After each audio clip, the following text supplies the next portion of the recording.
90s that there was one group from Nilam and normally think there is no sex around the mountain. After 9 months, half of the girls were pregnant. Had a baby.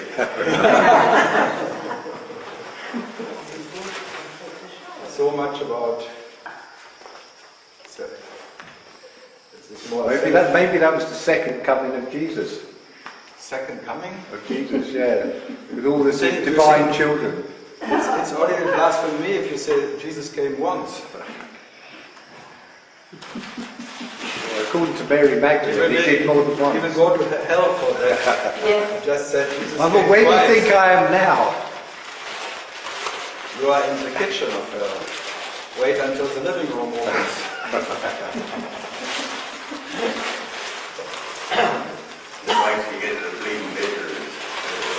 Wait till now. The mother of the devil is on vacation. Wait until the mother comes home.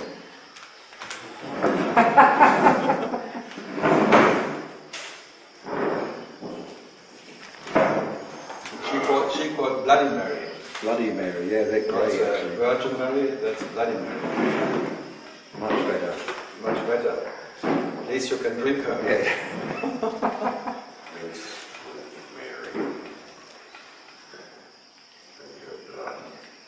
Menstruation Mary. Many wish that Jesus would just have been normal menstruation.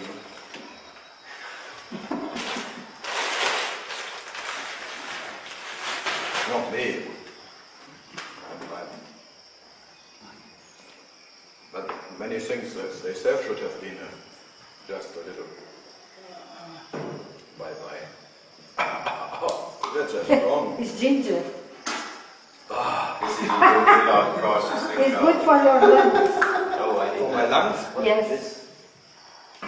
You think I have lungs? Why? Es langt mir schon lange.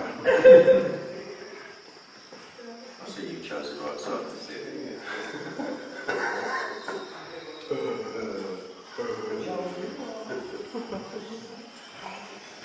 It's too early. First coffee and then people come.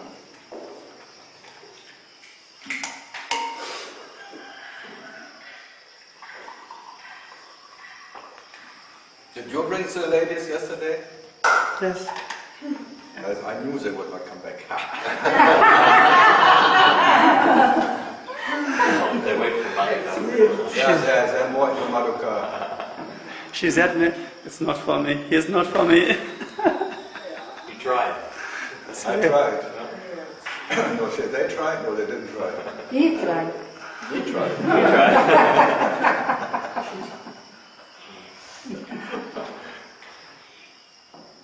No, they need another 20 years at least. Yeah. Going through all the fats of the masters.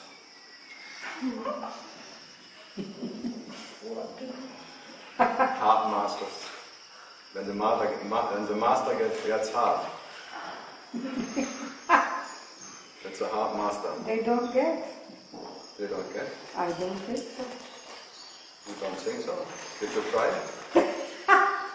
Not yet. Not yet. They offered you. Well, Yeah. So it's already happened. yes.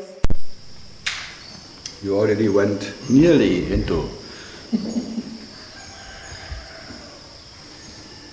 Naja, we can just have fun.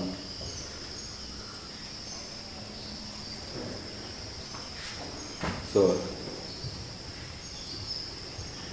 Germany. She took over from him. The bird's nest. Someone has to wear it, no? The poor bird. Someone has to take over the bird. Like a birdie. Do you know what a birdie is in golf? No? One in the pub. This one strike is a birdie. One is an eagle with one stroke.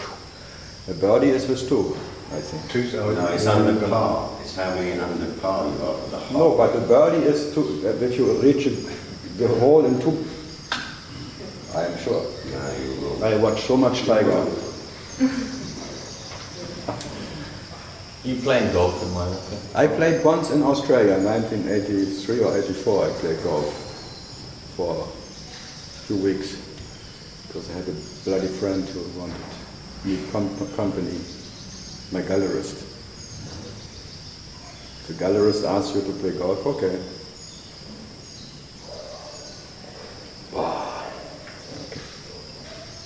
Okay, so we can start. Already started? Yes. Does it ever end? Huh? When does it ever end? God talking to himself. Huh? Shut up!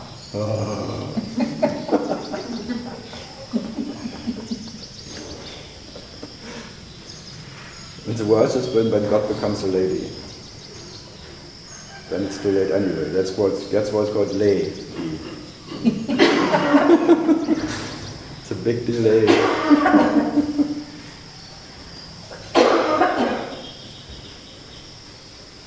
So now you have to say something. No, she likes to be in the back.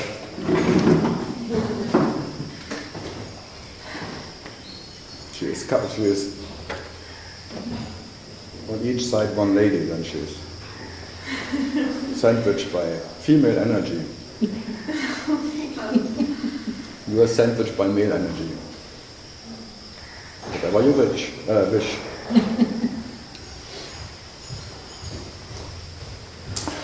So it's wrong.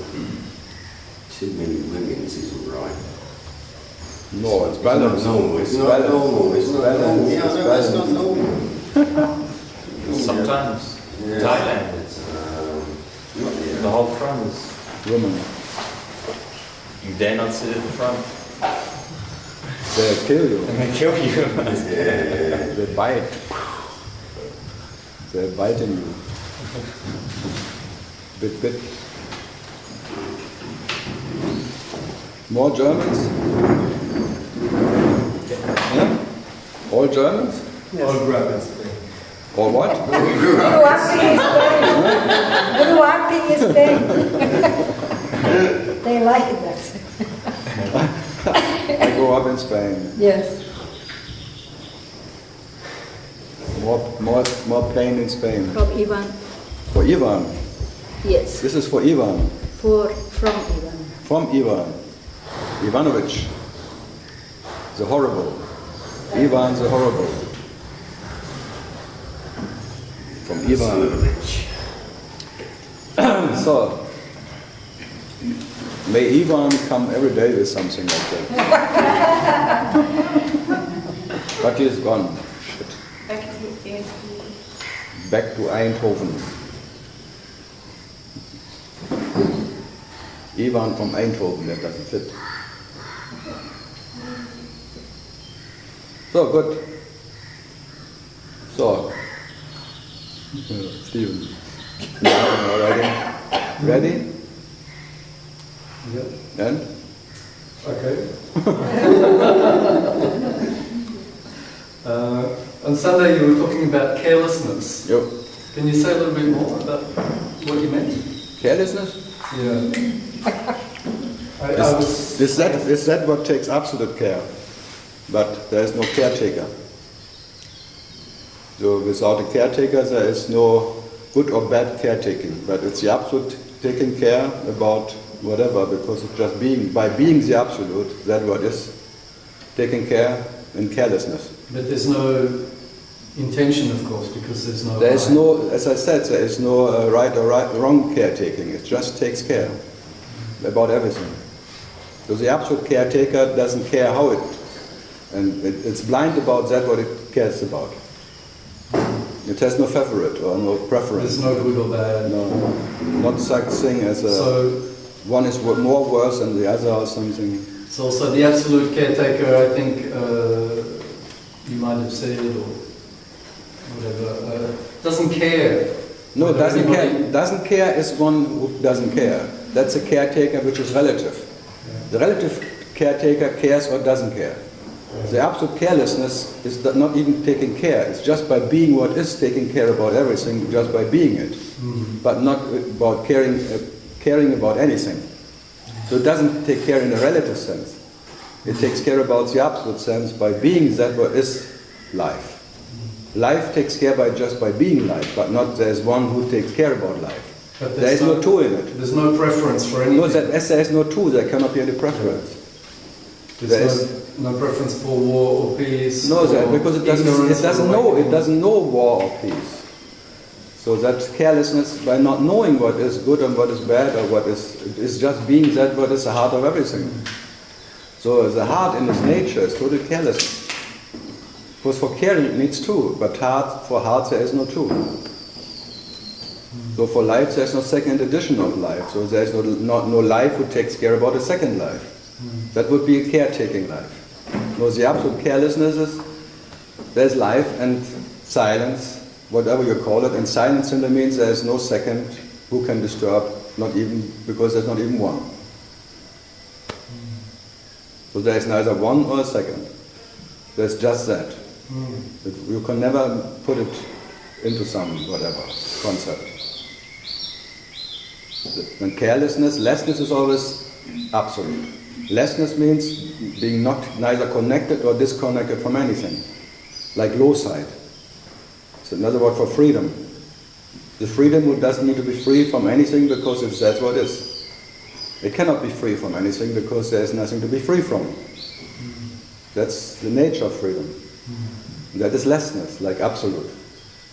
The absolute, which is the absolute. So like nothing or void. It doesn't know any nothing or everything. There's no possibility of avoidance because there is no avoider. No one has an idea of avoidance because what is there to avoid? Or not to avoid? So that's carelessness.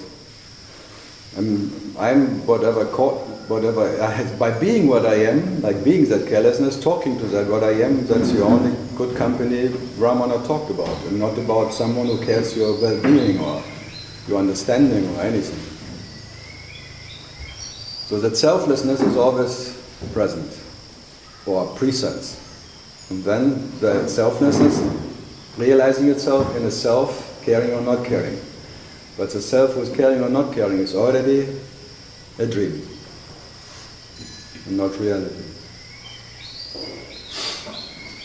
So, what to do? And the only peace is, satisfaction is being that, what is carelessness. Because for that you don't even care for satisfaction, and that is the nature of satisfaction. No need for satisfaction, that's satisfaction. No need for truth, that is truth. No need for freedom, that's freedom. Absolutely no need of anything. Needlessness. Not this needy bastard one's believed to be, which is always needy, greedy, needy, wanting. So what to do? Yeah. Having no choice anyway, I guess. No, you have a choice. But what you are has no. It's choicelessness, where the chooser who can choose or not choose comes from. So you, as now a chooser, has or has no choice. And having no choice is as good as having a choice. Both is coming from a phantom chooser who has or has not. Who cares? Right, but still what I want to ask is... Yeah, but you said having no choice. It only applies to the phantom. Not to what you are. The choicelessness of your nature is neither choice or no choice. There is no chooser, that's all. And no one needs to choose anything. This choicelessness of being what you cannot not be is your nature. What I wanted to Ask. He's answering what you ask. I know it. I want to kill him before the question comes up. Nothing to kill the wrong one. I always kill the right one because only the phantom can be killed. The life you cannot kill. So, I try, let's call it, I try to resign myself. To what? Resign. To resign. Myself. You want to renounce yourself. Resign. So you think you're signed into the universal stability and now you want to resign out of it. No, that's the way. You sign by being born, you signed into that stability. It's like a universality of ignorance. You signed into that and now you want to sign out. You re-sign. You take your signation out of it. Because you got a name from your mother, and so that is like you have a signature. You have a sick nature by having a name. So now you want to resign your sick nature. You want to heal yourself by dropping all your names and things. No, that's why you said. What I want to ask is not very nice. So, but I didn't come to the point yet. But that's why I stop you all the time. Okay, so I start again maybe one point I'd like to just say a question. So I try to resign that I can't realize something or doesn't really matter. You can realize everything. I can realize everything, but what I call so far self-realization, to drop this concept, I can do it, and it feels very, very painful. To drop. I'm getting very resistance. angry. You resist to it. If I really feel it, I think I can feel why, because I'm afraid of death. At the moment I'm facing that I can't, I cannot. So I feel that this conscious I'm right now in can die, and this makes me really frightening. So can I do anything about it? You should be frightened because you will be killed. Yeah. So but you will be surprised because by that experience of death, no one will die. But the experience didn't come. That experience will come, but not as you like it, and not when you like it. It will come when it comes. So I can't do anything about it. I can just tell you don't fear it, because fearing the death experience, which is actually a life experience, because you experiencing death, you will have the absolute experience of being life itself. Being absolute or absolute independent of any presence of any experience you are. So this death experience is the best what can happen. So you fear I'm really afraid of it. Yeah, but you fear the best what can happen because your survival system is running. Because now your identification is with this body and this born and this relative existence, and you really believe that you cannot exist without it. So by that you resist it. It's natural, but it will come, and when it comes, you will, as I say, you will be surprised that nothing happens. What you are feared nothing. It was just for nothing. The fear was all for nothing. It was all like the snake was never there. There was never any snake who could bite you. So this death could never touch you. So it becomes a rope, but you have to experience the rope as a rope and not as a snake. Yeah, but well, what can I do? Now trying to drop the fear doesn't work. It's a way around. Huh? You want to control fear, but trying to control fear, you confirm that there is fear. So just it's a very vicious circle. So what to do? Absolute vicious. Just be quiet and it comes anyway. You will die anyway, that's for sure. I can confirm anyone who sits here, you will die. That's the only thing what is sure. This body will be gone. By your knowledge. That's the most common knowledge, and that's the only thing you can know. This one day will be gone. So you care about already a corpse which is just has like an expiring date. It's like a yogurt who expires on a certain date. So, but still there is no real way around the fear. It's not that No, the only way around is by knowing yourself as that what you are, and not, well, the knowledge of what you are has to be. You have to identify with that what is never identified as anything. So to know yourself as you know yourself in deep, deep sleep, I always can only point to that. And by waking up, experiencing and waking up, you're already there, and in waking up, no one wakes up. In birth, no one is born, in death, no one dies. So you have to maybe be now the unborn, which is not born in birth. So you're still unborn. And in the experience of birth, no one is born. Anyway, you only believe when you're 3 years old that there was one who was born. But of course, as a baby, you didn't know if you exist. It's a hearsay. It's all hearsay. Your mother is guilty. Your mother and your father and your relatives, because your relatives want to make you relative. Because they are themselves relative. It's like a silent post. A game of consciousness who plays a silent post. You know that game? And then in the end what comes out? All bullshit.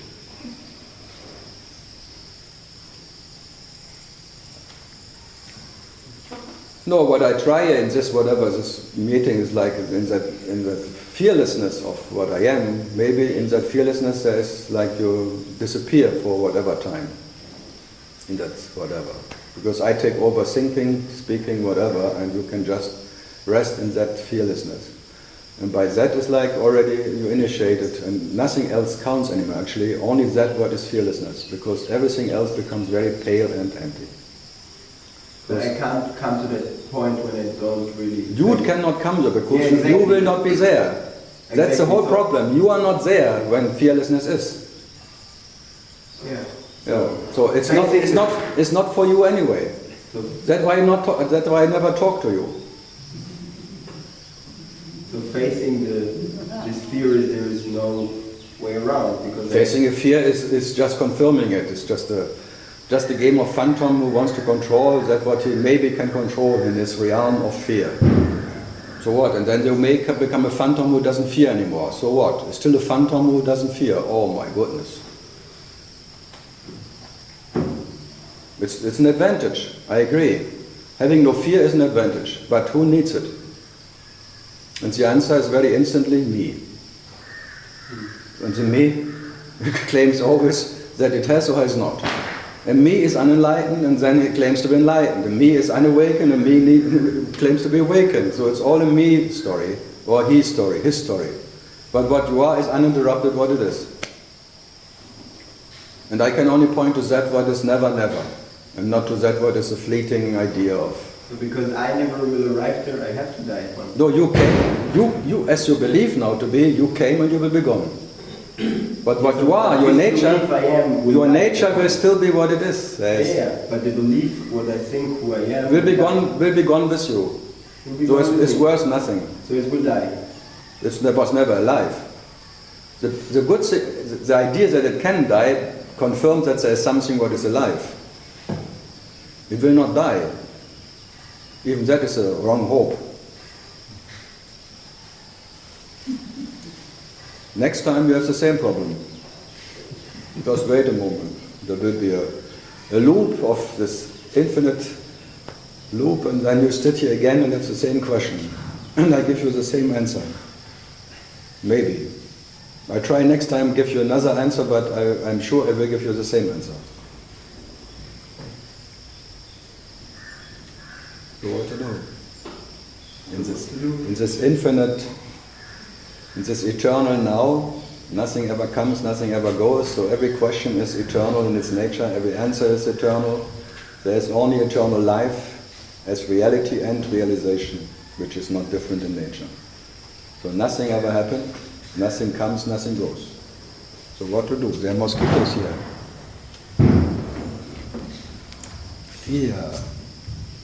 Fear of dengue, because this time of the day is dengue mosquitoes. Dengue. There was one. Here I got it. Ha! I killed the mosquito. It's like I kill you. Nothing ever happened. But it bit me already, so it's too late. They come in the day? Of course. The dengue mosquitoes, the tiger, they bite especially on this time of the day. When he talks, then they get angry and bite. So, good.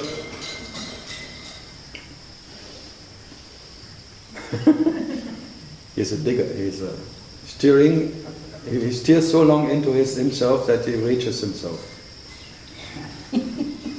He wants...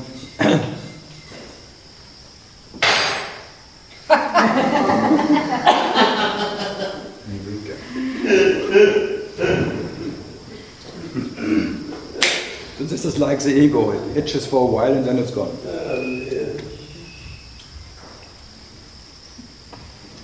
In spite of your scratching, it will... As more as you try to stop the itching, it's itching more and more.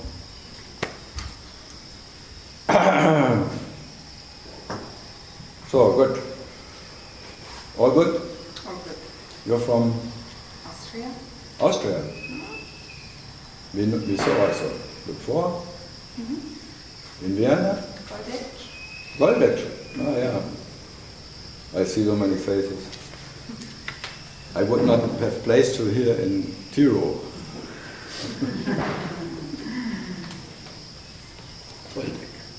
The golden egg. Nice there. Austria is nice. I would move to Austria. Hitler was there, no? Huh? Hitler was born there. Hitler? Yes. But only a few hundred meters into Austria before Germany started, so it was very short before. Schwarzenegger was born there too. A double nigger born in Austria, that's really like a Schwarzer Neger from Austria. A double nigger who became a governor of California. It's actually, if you believe in magic, that's magic. This is, you cannot write it down, write a book about it like a fantasy. This only life can. This book only life can write.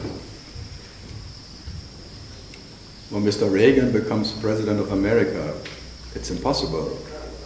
It's like Jim Carrey now is enlightened.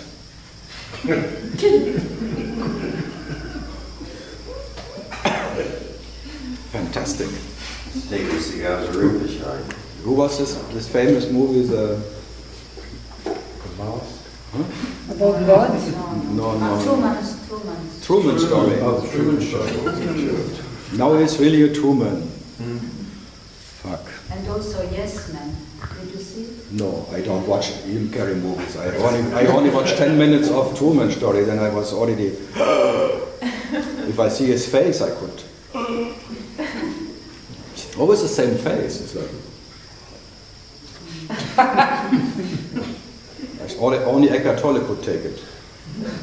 He woke up with Eckhart Tolle. He is proven now, confirmed by Eckhart. Fantastic. Warn me, if I ever confirm anyone, kill me. Right away. Especially if I confirm any one of you. You confirm us. Do what? You confirm us. I confirm asses. Exactly. I confirm asses, Exactly. not us. Yes, that's what I wanted to tell. Us as the asses. Be as you are. Be as you are. Yes.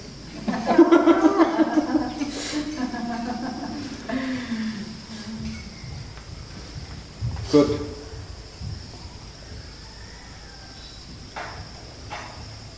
You're from Austria too? From Germany. From Germany. So, he brought you? He brought you? We met here, but he brought me to Europe. Yeah, but I mean, you met here, but because you grew up in Spain. Yeah, I grew up in Mexico. You see? No German who grows up in Germany. He speaks. You were escaping from Mexico now? Yes, of course. I heard about the mountains, so I came. Where in Mexico? In Mexico City, actually. Mexico City? That's dangerous. But you look like the Rosa, Zona Rosa person, huh? It's a famous area in Mexico City, the only area where you can live actually, the rest is, huh? They say. I was there 82, 85 or something. That was like Europe village. Zona Rosa. Now how many people live in Mexico City? 30 million? I guess. They're growing. Growing. Can they still breathe there? You have to. It's breathtaking. The Revenge of Montezuma, he put all the Europeans into Mexico City. But there's not so much Revenge of Montezuma anymore. No? Last time I didn't get any diarrhea. Now the water is better, like here. Okay. So you have a question? No, actually, I'm just listening. Okay. Then listen. Something from Austria? More? Or did I say everything in Goldeck?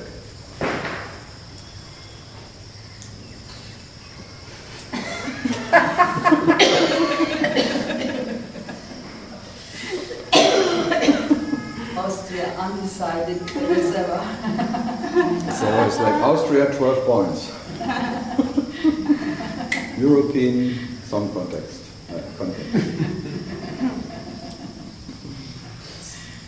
And they won last time with this phones. This is sausage. A sausage from Austria won in the European song contest. Fantastic. Mr. Wurst. Austria is really producing really funny guys. Hitler, Schwarzenegger, Wurst.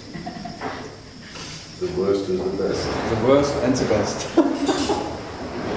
Me, Freud, where not to forget Freud. You see another one is Tiru. Where was he then from? Jung, the other one, yeah. Jung. Freud and Jung, where was he Jung? Switzerland, I think. See, Karl Jung. The C, so it came from Switzerland. See, what was it? See, Karl Jung, no? But another name too. Gustav. Arthur? Gustav. Karl Gustav Jung. Karl Gustav. Yes, like me, I'm Karl Gustav Rudolf. I have all the Swedish kings. Karl Gustav Rudolf. Rudolf. Rudolph, the red-nosed reindeer, that one. What? Red-nosed reindeer, Rudolph.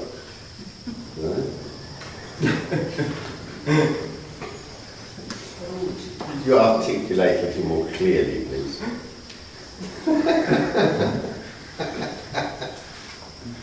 Valentino. Good. Germany. 0 points today.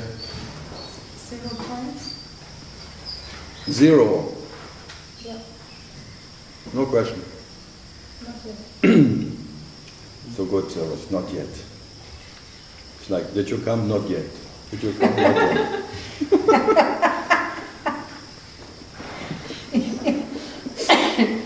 Did you Tell like? me. Not yet. You like it? No, not yet.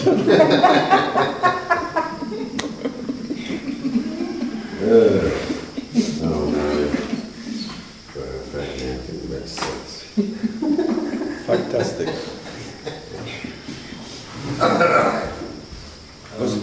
Yeah? I have another question. When I ask you if you meditate, you said you're just watching TV. Yeah, that's When I why. asked you if your TV is broken, you said it's never is broken, so No, my television is never broken. I don't need even electricity for that television. Look, this is television. my question is, so what do you do if you're seen sitting around in the ashram? Watching television. Yeah, watch Why TV. there? Hmm? Why there? Because that's the next part of the program. I lost my remote control. I never had one actually. So I cannot sure, there's the choicelessness of programs running. And one is the Ramana Ashram was sitting here, this is like a television show. And here I experience, I'm a showmaster. And you are the audience. The quizmaster. The quizmaster. And Ramana was the quizmaster in Germany we have this Who Am I? It's the quiz show. And you always come up with something else. This was a German most running whatever television quiz show. Wer bin ich? Yeah, but I would. Was bin is the same question. What am I? It's like a. They had to guess what profession they had. It was the best show ever mit Robert Lemke. Welche Schweinchen hätten Sie denn? What what kind of pic you would like today. The pink one, the blue one. Actually, I'm feeling like that here. No, if you ask me, like, your Buddha nature, whatever you call yourself, whatever is that what, it's the absolute. It's like watching television. It's like you watch television and what is in the program cannot affect you. It has no consequence for your, what you are. That's why it's called television. Sometimes the show is pretty boring. Yeah, and then you want to put more pepper into it, but you have no salt. It's all an insult to your absolute nature, what you see, but you have to get used that you will be insulted forever. Sometimes it's very boring, the program. You have to go through that. And then sometimes it's not so boring, and then it's boring again. So, what to do? But the show will never end, that's a whole problem. So you better take it as it is. Or the carelessness doesn't mind what just happens. There is no idea of entertainment, more or less, or boredom at all. But for that one who is in the show, who wants to have a good show, it's always boring. Like a little kid who wants to play more and then gets bored and bored. If you watch little kids or whatever, children, bored, until something and then bored. And then why on the concentration camp always Arbeit macht frei.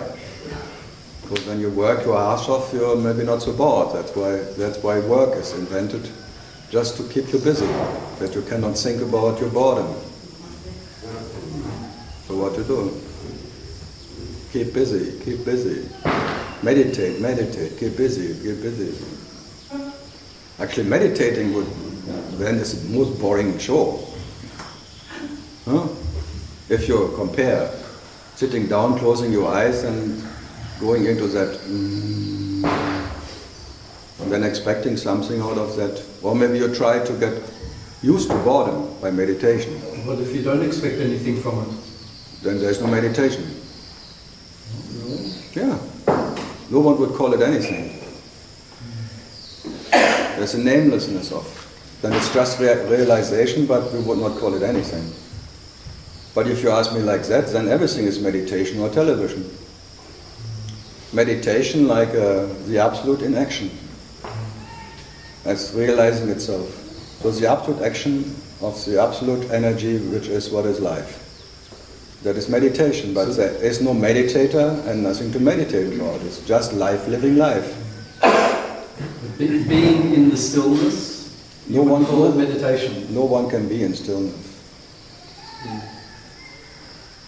Trying not to be in stillness. You've said yourself what to do, and then the answer is just be in the still. Don't be still. No, be quiet. I said. Or be in the stillness. No. I said be that what is quiet.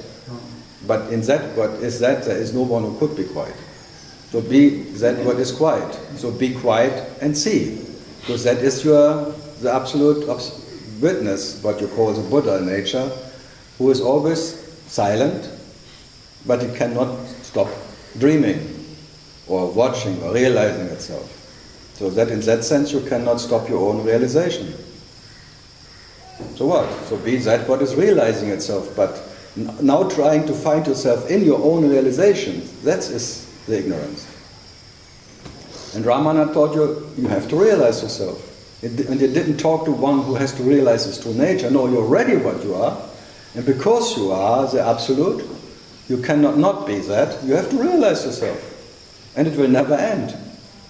As it never started, as you had no beginning, this will not end. So what can you do? It can be boring, yes or not. But I tell you, the one who is bored is killed by just being what you are, and then there is really no end. There is no one, any hope of any end. There is no one. Never was anyone. Just this idea that you can end the show. That creates one. This little illusionary idea that life can be ended, or your life. That makes it boring, because from that moment on everything is boring. And then you want to know what's even after death. Or is a better show coming? Is the program different? And then you read books because you want to have it's like a television magazine. Which program comes next week? After Enlightenment program or something. You're very curious about the the Enlightenment program or the After Awakening show. The show After Awakening. Still something happening after or not. Then you even get afraid to get awakened. Because what shall I do without boredom? Or what can I do without this program? I'm so confused to kaufen, mieten, wohnen. Actually, there is one program in German that means buying, renting, living. It's like every seeker looks for a final home where he can buy that, he can or rent it, and then live in it. Then I will be happy forever because I found my home. I like that show. I watch it in Germany all the time. Every afternoon, 2 hours. It's like about buying houses and renting something. And it's the most stupid thing. It's all made up anyway. But I like these made up shows.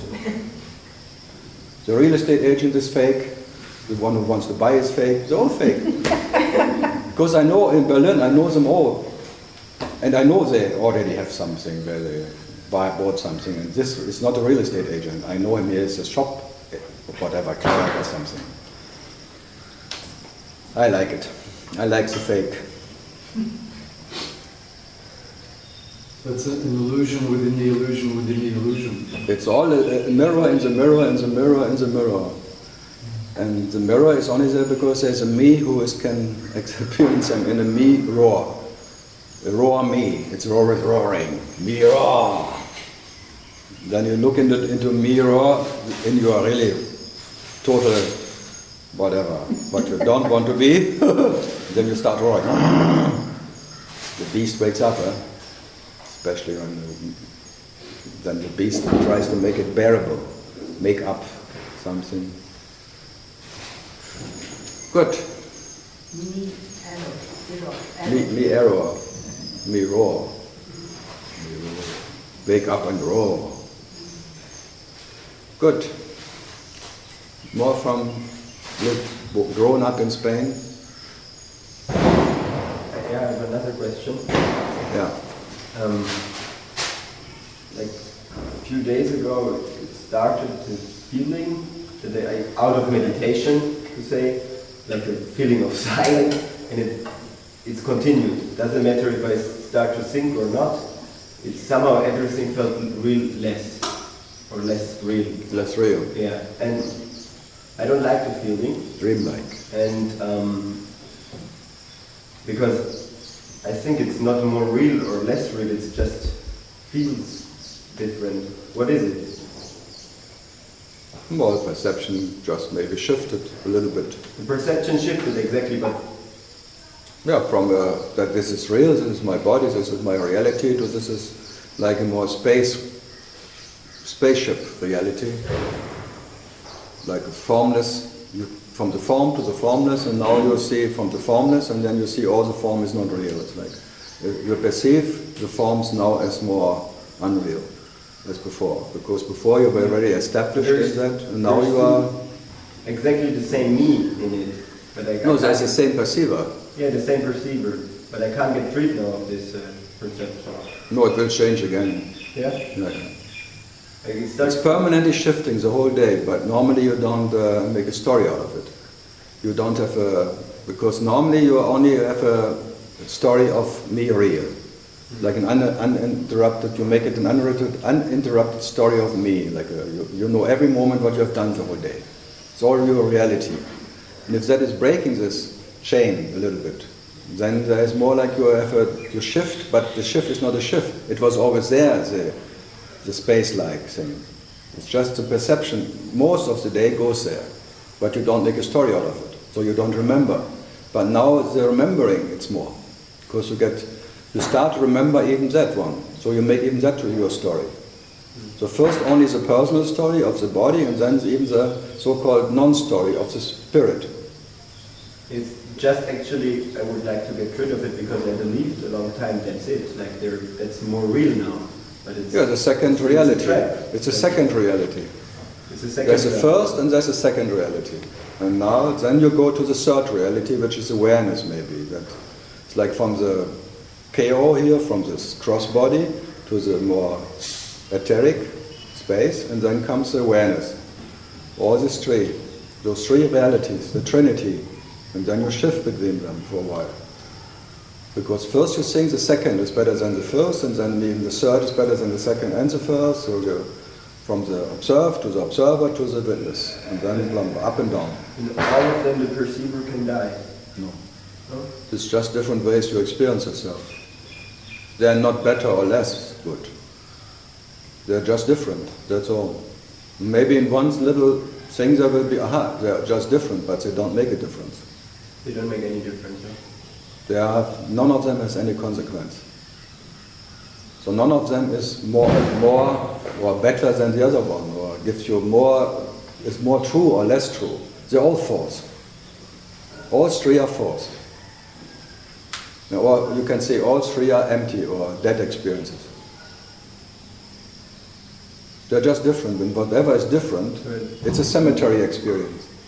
So I don't pay any attention. No, just enjoy them. When they're there, you cannot stop them anyway. But it will not make what you are different in any sense.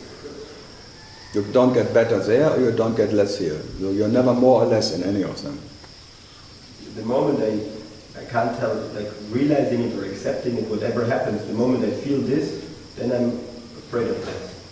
That's exactly. Yeah, because that will kill you. Exactly. Because the me can only live that differences are real. And there's an advantage in one of them. Without an advantage, there is no me. And it's so painful, I can't do anything. No, it's painful because that is like a slow death. It's like you're burning out in that awareness that there's no advantage in anything. And by that there's no advantage, becoming aware of that there is no advantage in anything, this, what lives by advantages cannot stay anymore. Slowly it burns out, sometimes faster, sometimes really slowly. It takes a while. Just let it take its course. It will be burned out by that awareness that there is no advantage in anything. That is his asking, be aware of awareness and steer into that awareness. And by steering into that awareness with your little ego, with your little understanding, the one who understands will just ceasing away. In that sun, this whatever you call the ice block me it will melt. But it depends how big the block is. It's like now the poles are melting. This is like a climate catastrophe for the me. It's getting too hot for it. So I like it. And only that can kill that Will one. this process disappear when I just go back to normal life? You try it. Good luck. Shit. It's always possible to go back to sleep. Try. Good luck. I have no idea. Everything is possible. Everything is unpredictable. Many did that. They had these awakenings and things, and then suddenly there was an ego return because it was not outrooted. And if there's little the root is not outrooted, it will spread like hell again, even worse than before. So no guarantee in anything, but you have to go to the very end. So you have to go to the substratum itself, which cannot be further be substrated, and that is being what you are, what you cannot not be, only that can outroot that, whatever can be outrooted.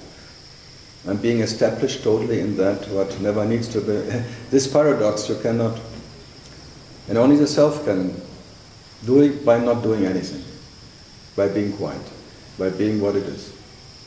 The rest is always, you can go to all the seven true and you can always end up even worse in the first and establish yourself again. So many stories about awakened and enlightened ones who had this ego return. Fantastic.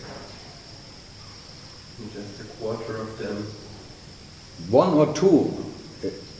Nisargata calls them always not even a handful on any given time on this world, not even a handful are established, as outrooted or established in what they are. Not even a handful. The rest is just shifting between like sailing between, it's like a sailor, Freddie Quinn going through all the Junge komm bald wieder. So so I'm really lucky I met you. Huh? Oh, I would not Wow. To make one with no ego return. No, that's why that ego what can go will come back for sure. The question is, for me the question is always who needs it? Like who cares about ego or not ego? So I'm sitting here and telling you have to be in spite of that present, of ego or no ego, but you are, and you are that. So be it. And for what you are, nothing has to go to be what it is. If that one needs something to go or to change, good luck. It's like an infinite traveler through the seven seas of whatever, sailing the seven seas of ignorance and never reaching the truth in one of them. I am sailing. So a sailor's coming to me and I try to make them into I'm failing, I'm failing. From sailing into failing.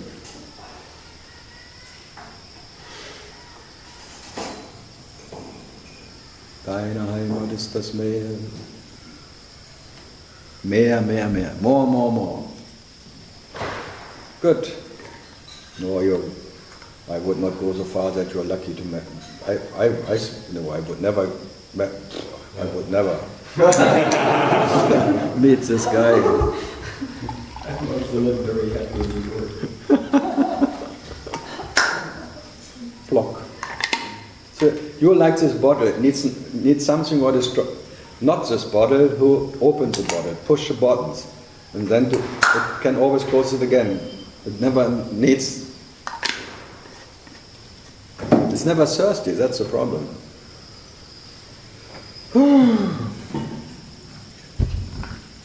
So,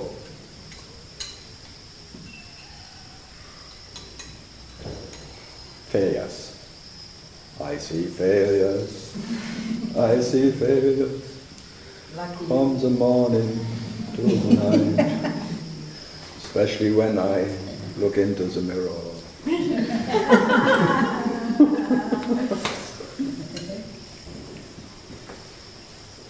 Yeah, the joy of failing. I can just present the joy of failing. It's joyful. Huh? At least you really failed already, it's not joyful now. When you what? Maybe it's joyful when you really fail. No, when you are the absolute failure, it's Yeah. only joy. Okay, but like coming. When you are the relative failure, you suffer about failing. Yeah, that's what I meant. Yeah, but I'm not talking to the. I'm really. I couldn't care less about this relative sufferer.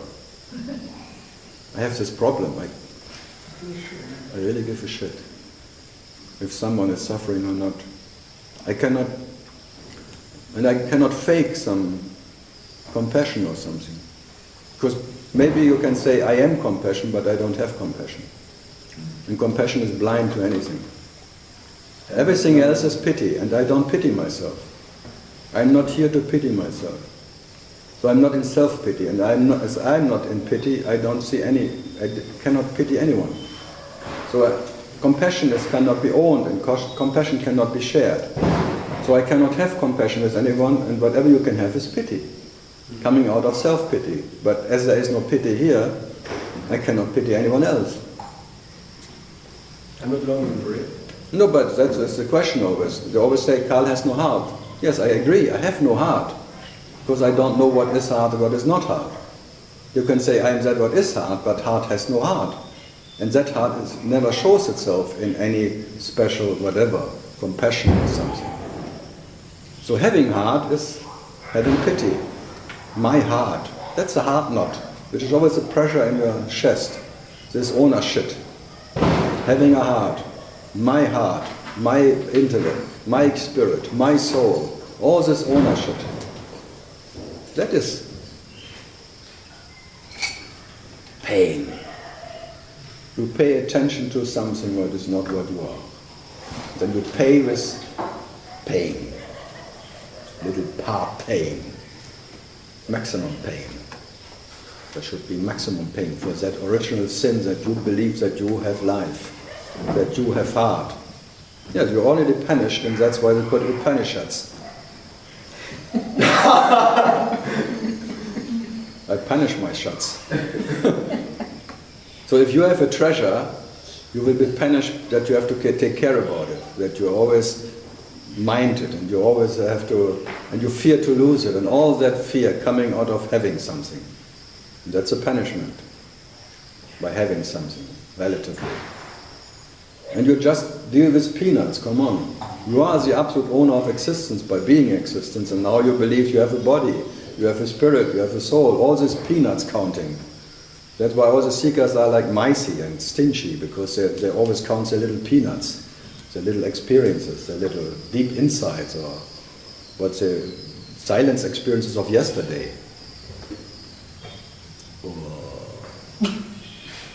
It's sad.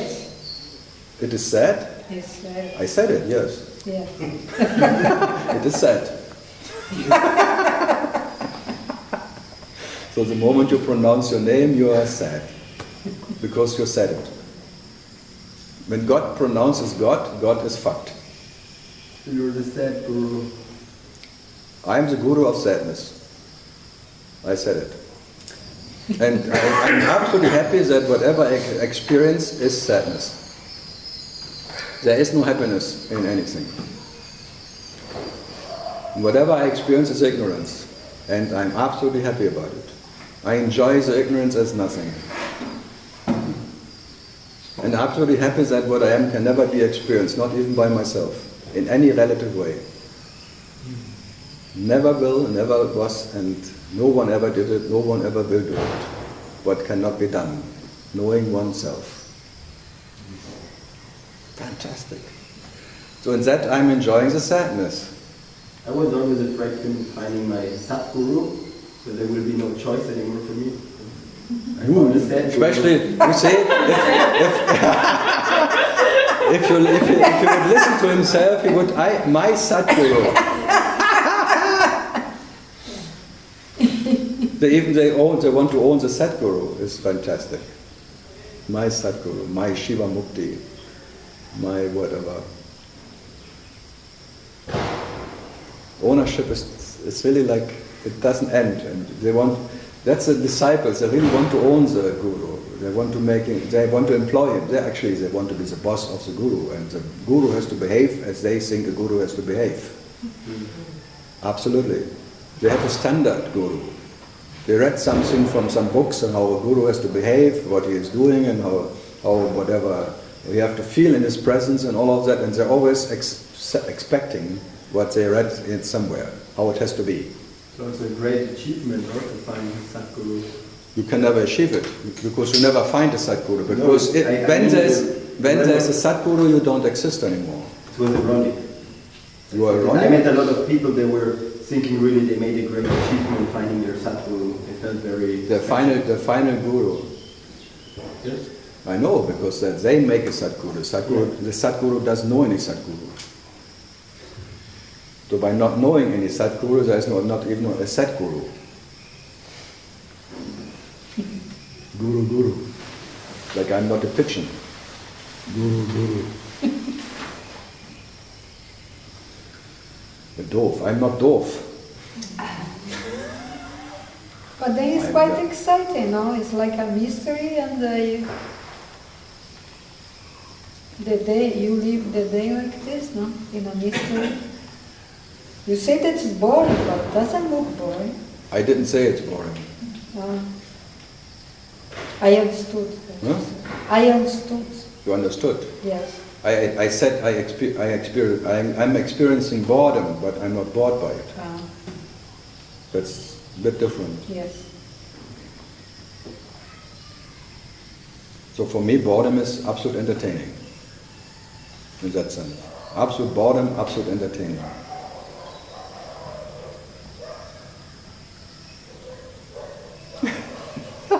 That's called silence, baby. Silence, which is the absolute entertainment itself. It entertains itself. It never needs any outside event or some triggering or something to be entertaining itself. It's so totally self-sufficient. That is absolute entertaining itself. No outside event needed or anything what gives it any entertainment, because it's that what is absolute entertainment itself, which is silence. Nothing is more entertaining than that. Being what you are.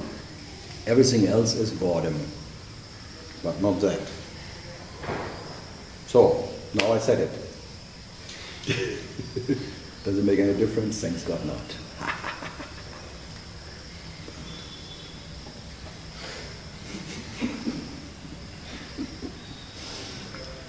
Hello, Germany. What makes my heart, Pumping. yeah, no, like pumping faster when I'm here, or sometimes in meditation? Is it fear, or is it just because I put awareness on it, or is it? No, it's just like they say, that what is energy wakes up when it's not under your control. When you less control, because that is meditation, you give up control for a while, and then the Kundalini wakes up, which is like Shakti, which is normally depressed by the controller, by the caretaker, who wants to employ the Shakti. And if the employer is gone for maybe 1-2 hours and it's just relaxing into the meditation, the Shakti wakes up in the body, and then this energy phenomena start. From the spine or from everywhere, the chakras turn more and something, then they make chakra meditation or something and all of that. I have many who come, they just came from some years of chakra meditation, opening chakras, and then they complain, I cannot sleep anymore. I have these nightmares, I have this, and then what can I do now? I say, oh, you made it. Come on, what you are expecting by turning on that snake? Now it bites you. Everyone then has a side effect of it, and then comes to me and says, oh, but that side effect I didn't expect. I thought I would be quiet and silent, I would be happy and just in peace. No, now I have so much nightmares and so much dreams and so much attacks from all sides, and my family hates me and this one. And So is it your energy? it's not my energy. It's what you are, like unpredictable, the unpredictable bitch in you. That's what I like. Yeah, that's called Kali. Kali is the absolute unpredictable bitch. And when Kali wakes up, and when she goes shopping, she doesn't leave you. She's not leaving you alone anymore. You know. And then the Shakti takes over. For what? But you ask for it. You go. You're absolute because you concentrate on that. It wakes up. It's like giving attention to that. What is that? It just wakes up. And then you have side effects, which are not so pleasant for many. No, the heart is okay. The heart pound is okay. It's just the beginning. Oh, heart pound. It's just oh.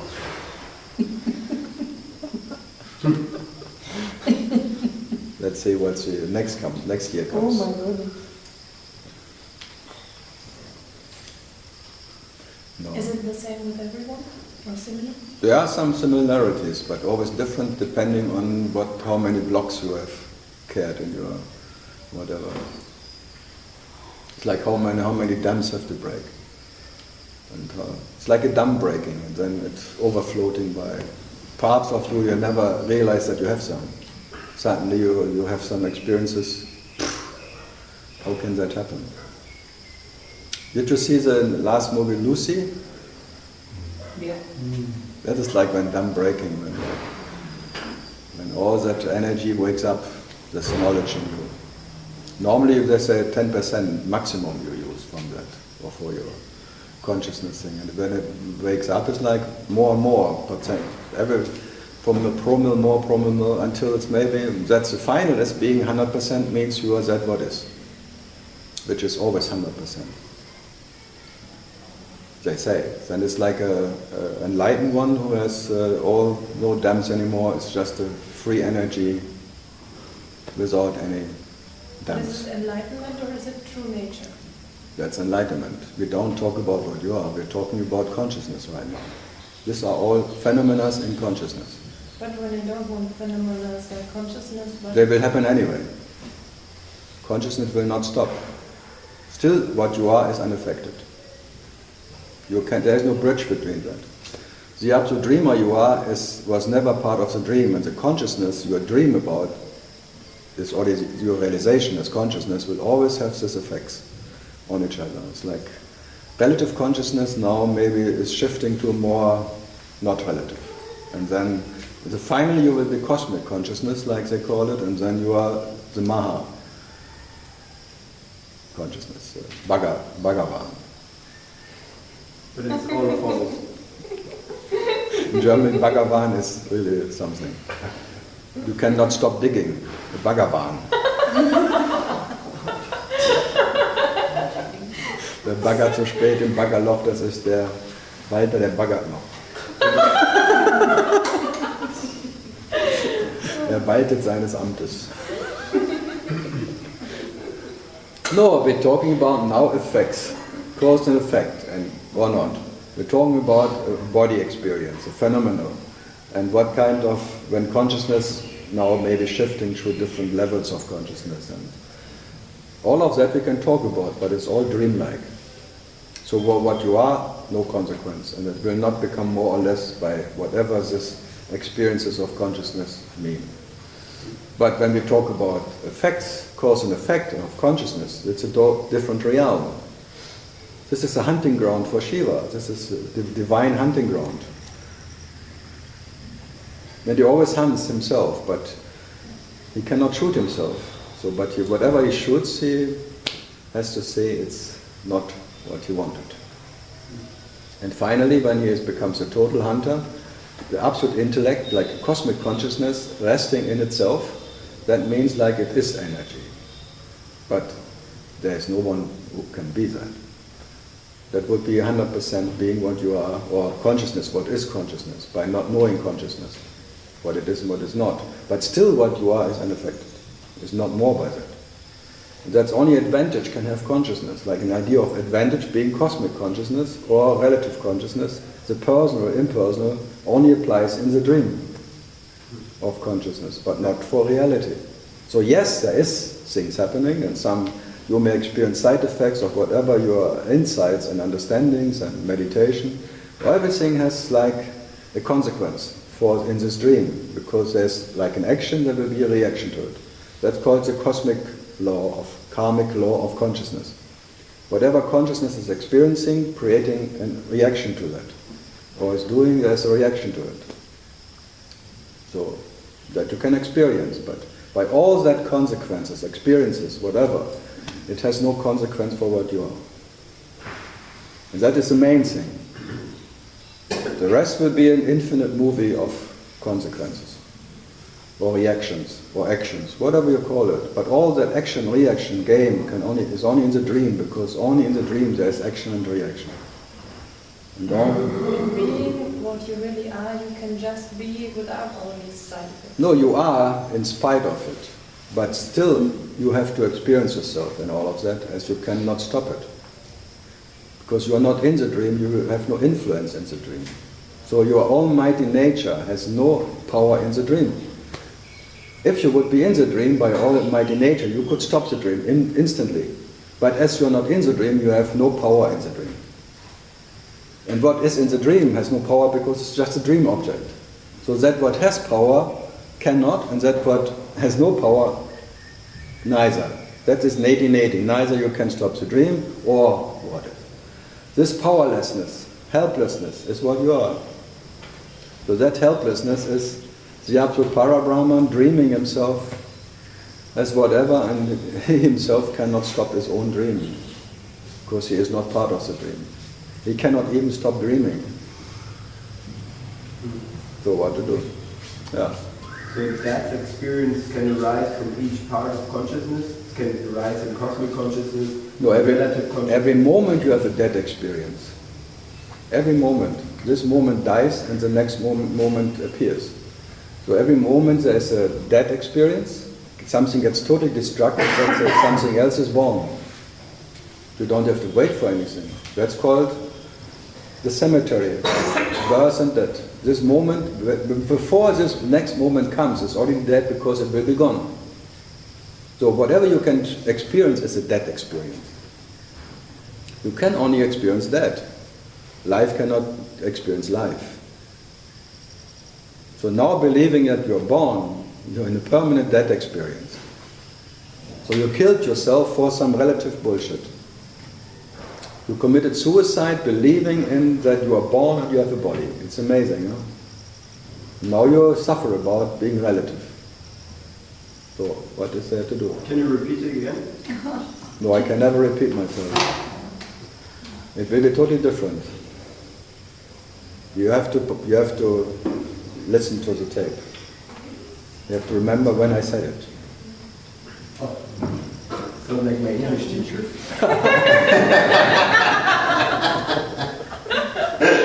Unfortunately, there was never a tape on the English class. No? The people who listen tomorrow to that, they can just go back to that. But here you have to be very alert. You're a Saxon authority. I'm impressed. Impressed? I'm the absolute authority by having no authority. That's why I'm not looking for cities or for some special powers or supernatural, because by being what you are, you control everything anyway. By controlling the whole dream anyway, by being the absolute dreamer, what is this little peanuts controls in this life? Controlling maybe the sunset, or controlling if the moon turns the other way. What the fuck would it mean? Having some supernatural powers here. Being an avatar. It's a piece of shit compared to what you are. It's amazing, huh? Even Avatar is a piece of shit, controlling the whole universe. So it's a laughter. By being what you are, you had control of the whole existence. Infinite universes. Not like a little avatar who controls this universe, or control your wife. Some even believe that they're really masters when they control their life. Yeah, their wife. Both is impossible.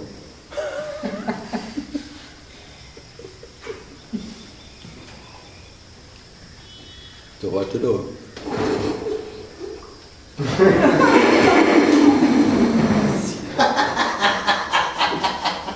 You can have a bloody good try, it's a good game. Yeah, you try. How long did you try? Oh, not long. Not long enough. Never give up, baby. And I'm indefatigable, mate. No. Unstoppable force. Unstoppable fool. Yeah. Yep. I'm a fool for myself. Yeah. I'm being fooled by myself. Mystery fool. Very creamy. Fully. Fully.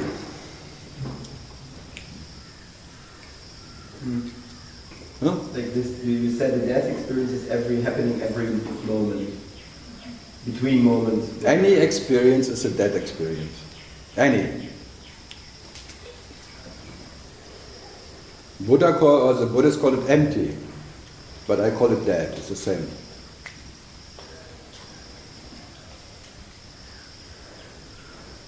Doesn't matter in which consciousness.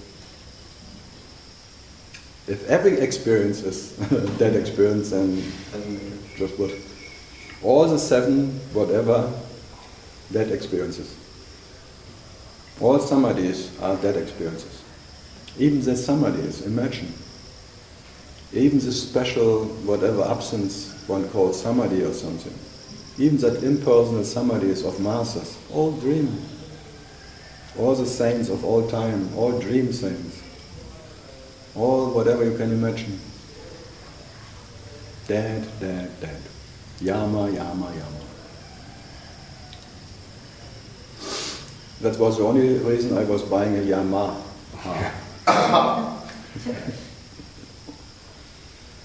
Crux. The crux of existence. If you put it backwards, Yama, it's am I. Hama? Am I.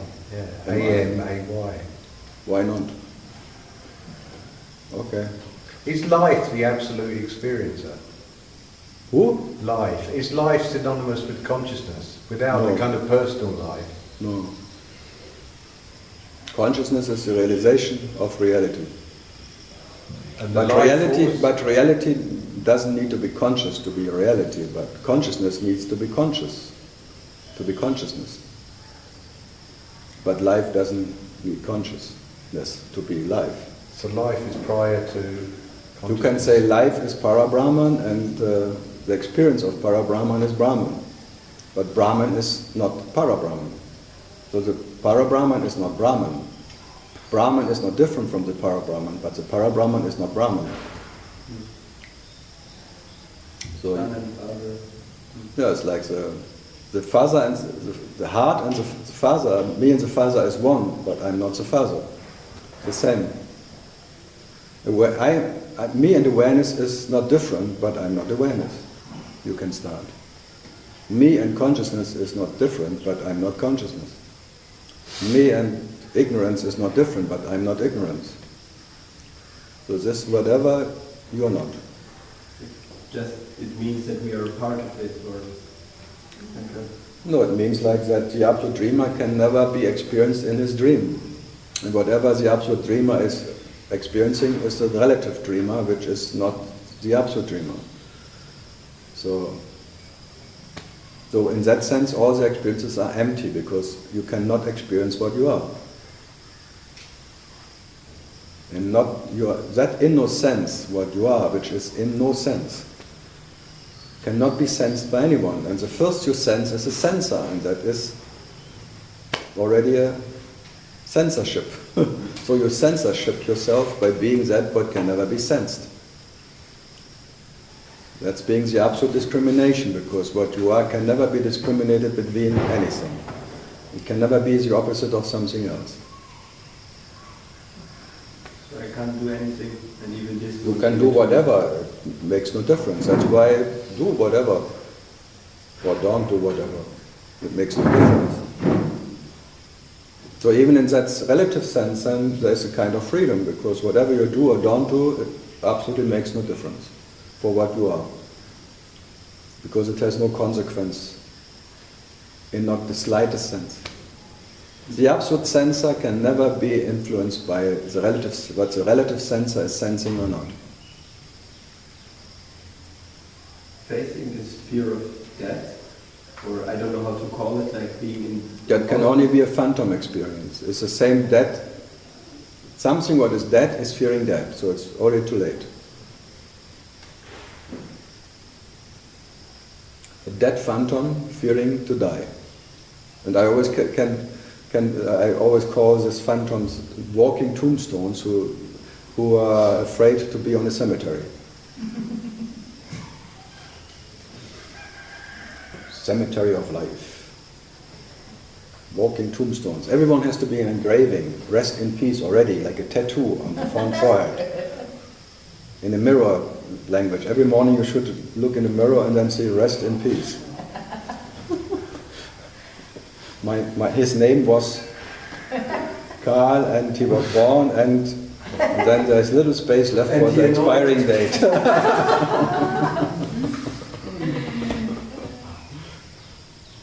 So what to do?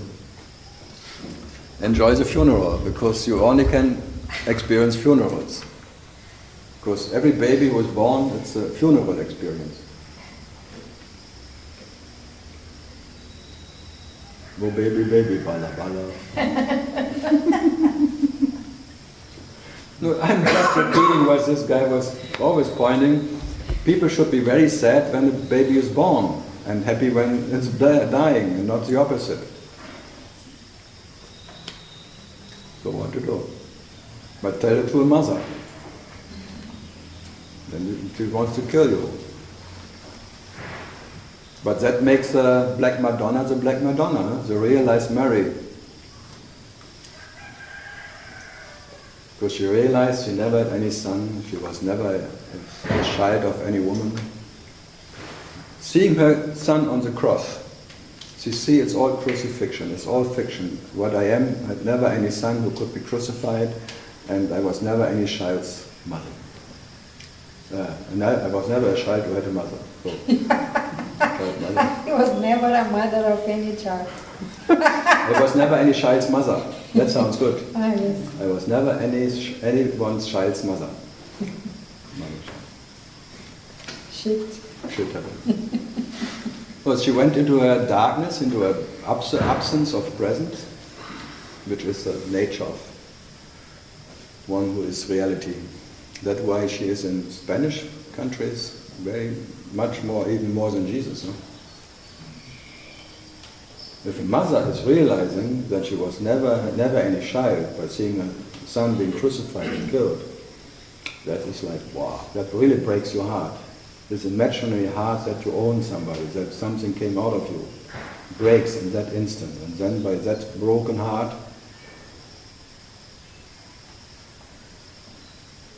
silence. So the imaginary heart was broken, and that what his heart remained what it is, which never can be broken by anything. Because only an imaginary heart can be broken. I like the story, but what to do with it? I'm telling it. What do they mean by kill your mother? Kill your mother before you are born. What I would say is the 11th commandment, kill your father before he met your mother. If you can.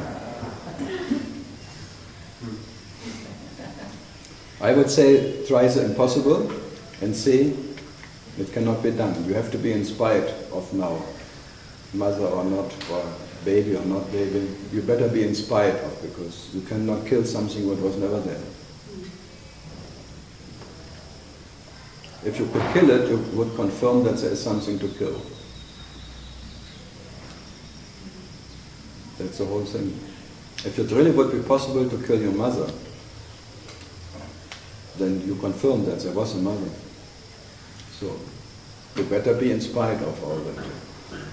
If there is or is not. You better be undecided if there is one or not. Does it make a difference? No. And who would have an advantage of having killed his mother? And then the answer is always immediately me. And whatever, so advantage is a disadvantage, because you confirm one who needs an advantage. Permanent confirmation that there is one who could have an advantage, but this is in its nature a disadvantage, because you confirm one who needs an advantage. That is always relative. So the absolute advantages cannot be reached by anyone. Just being what you are, which never needs any advantage, or by not needing any advantage, or doesn't know any advantage, doesn't know any disadvantage. So neither knowing what is and what is not anything. Huh? So what to do?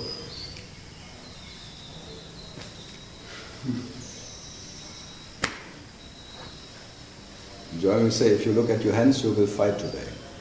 So you should get ready. Sounds good. These hands can kill. But who is there?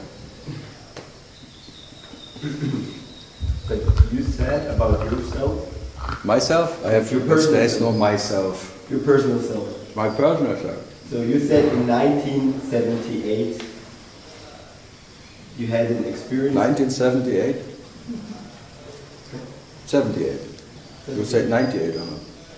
I think I said 78. Yeah? Okay. 98 I had another experience.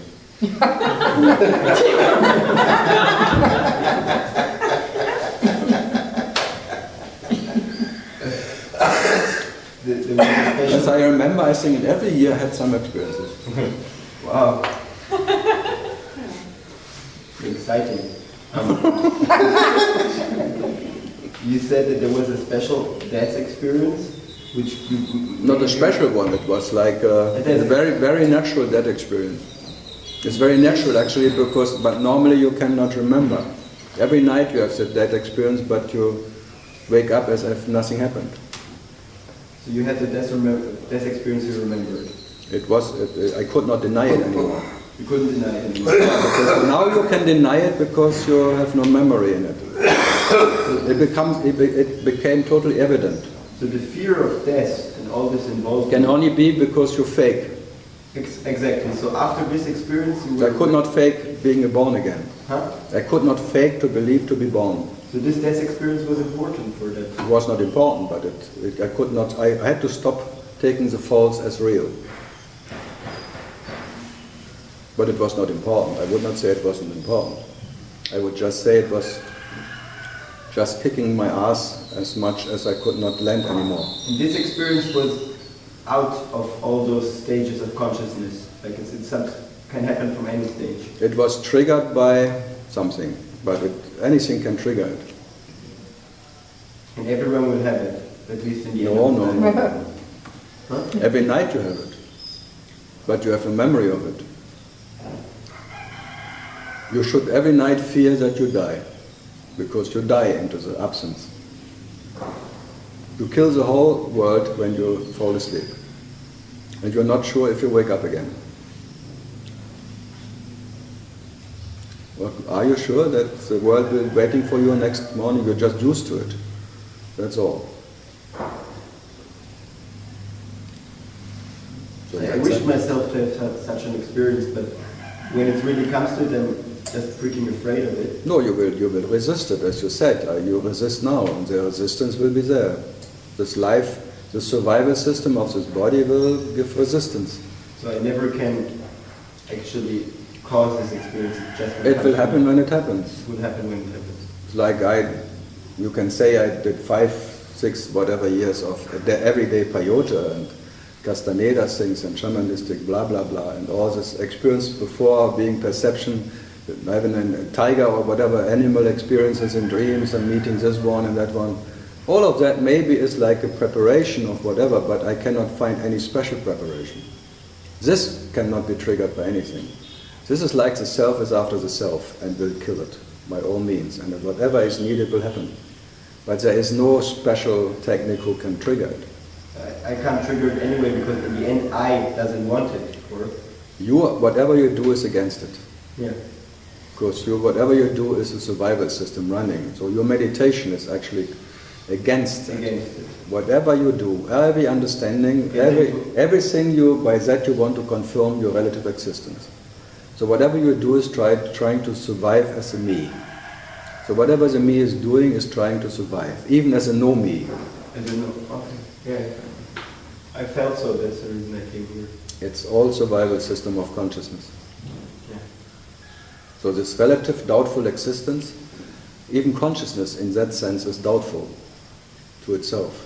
But this is the fear of death, like... This is the doubtful fear, which is already there when God knows God. God fears himself. Instantly. But when God becomes conscious to exist, that being conscious, that God who is conscious, already is the root of fear. Even if there is no fear experience in that, whatever, awareness, awakening, this is the root of all fear. God knowing God. God being aware of God.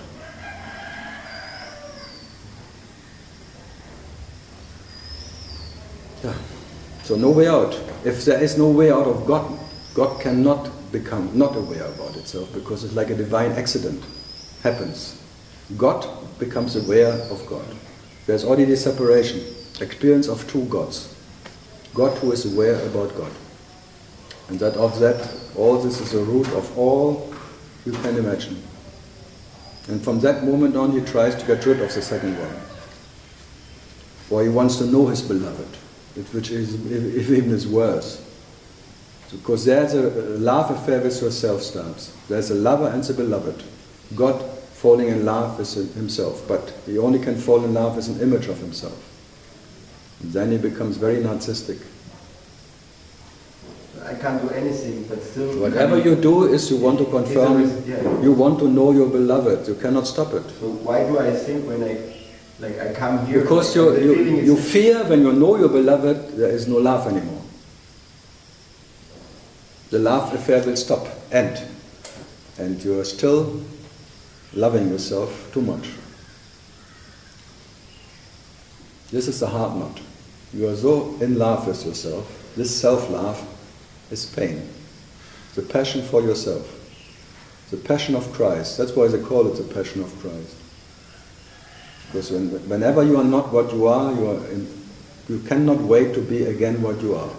So you are totally impassioned. You are full of passion to be what you are. So your longing is so intense. So the only thing I I come here is to hear that everything I do is false.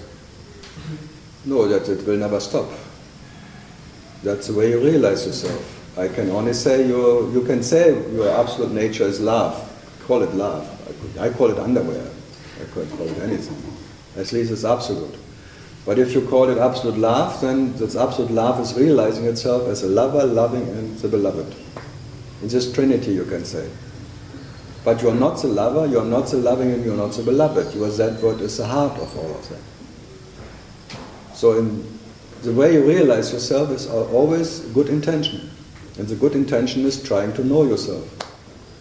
Trying to possess yourself. That's the nature of love. Would you recommend to take peyote? If you like it. It cannot harm what you are, but it may harm what you think you are. Who knows? I have no idea. I'm not a drug pusher. If it will happen, it will come to you and you have to take it anyway. No shaking Master Karl with his... No shaking master? Karl. No, I'm not here to shaking any tree because all the apples are foul. Before they even grow on the tree. So I have no interest of any apple or any results. I can only present that I'm not talking because I want anyone to change or anything to happen or anything. This is just merely empty words coming out of that, talking to that what it is. An uninterrupted entertainment. But there is no expectation in it. So for me, I have no advantage of you now realize to be what you are not. Even that advantage I deny. For what you are, it makes no difference, as it never makes a difference for what I am. So in that we are not true. But in this realm of dream, there is now one who speaks and one who is listening, but the nature of both is not different. And the nature of both has nothing to gain here, or nothing to lose here. And that is called good company. Because there's the quality of being what you are, talking to the quality what is what you are. The nature of what we think, what we are right now, or at least me. As I'm not talking to one who can understand, I'm already talked to that what never needs to understand anything to be what it is. That's called entertainment, because there is no expectation, and that is called actually meditation. So these words are meditation in itself, because they have no intention to teach you anything, because what you are cannot be taught. This is like a paradox. I'm still talking, but not expecting any results. Because what you are is in spite of me talking or not talking. Not because I talk to you, you are what you are. And then you start maybe enjoying the emptiness of words, the emptiness of experiences. And that is what you are. The absolute joy, enjoying itself in every moment, without any interruption. And it was, it is, it will be like that. Life, living life without any expectation of... Is there any way around of an experience of death? No. You cannot not experience that, because whatever you experience is dead. There's a dead lover experience, a dead loving experience, and a dead beloved experience. All that is dead. The heart alone is reality or life. And heart doesn't know any heart. Okay. But the ownership starts here. So the moment you are one, you are a lover who is different from the beloved, fucked from the beginning. And let it happen. So what to do? So in the beginning nothing happened. So if nothing happened in the beginning, nothing happened at the end. That's called a happy end. Birth and death are also part of the dream, right? Whatever so in fact, we can... there is no death either. It's also part of the illusion. Yeah, but that is, if you by the death experience don't die, then there is no death. But before there is death. So you have to experience that you experience that what you are cannot die in the experience of death. Then there is not even death. There is only death because you expect to die in death. If that happens, you will be surprised that nothing happens. That's why I point to it. All these stages of consciousness, they can die Like, They're already dead, they cannot yeah, die. that's what I mean. Like That's the most problem of the whole universe. It cannot go away because it doesn't exist. You cannot kill something what has no existence. And that what is existence is life, who cannot be killed either. You cannot kill even time because there's no time. So they are already dead, all those stages. You try to kill something what is not there. Because only life is. But all of them, they can experience the fear of death because they're Yeah, dead but already. even that, be generous. Let the phantom have something. Fun. Huh? Fun, yeah, it's called phantom. The phantom who makes set Anna. The phantom who became a set Anna. Anaconda. I have a girlfriend in Barcelona, she calls Anna Hitler. I always called her Anna Hitler. But later I called her Anaconda. And she went to she listened. Hello, Anna Hitler. Anna Hitler. She will start laughing, shaking, because she went to Bali. And she's just divorced. Oh. But you should be happy getting rid of this Dutch bastard. Doesn't fit anyway, a Spanish lady with a Dutch man. But he looked Spanish and she looked Dutch. It was amazing. Blonde and looking really Dutch. And he looked really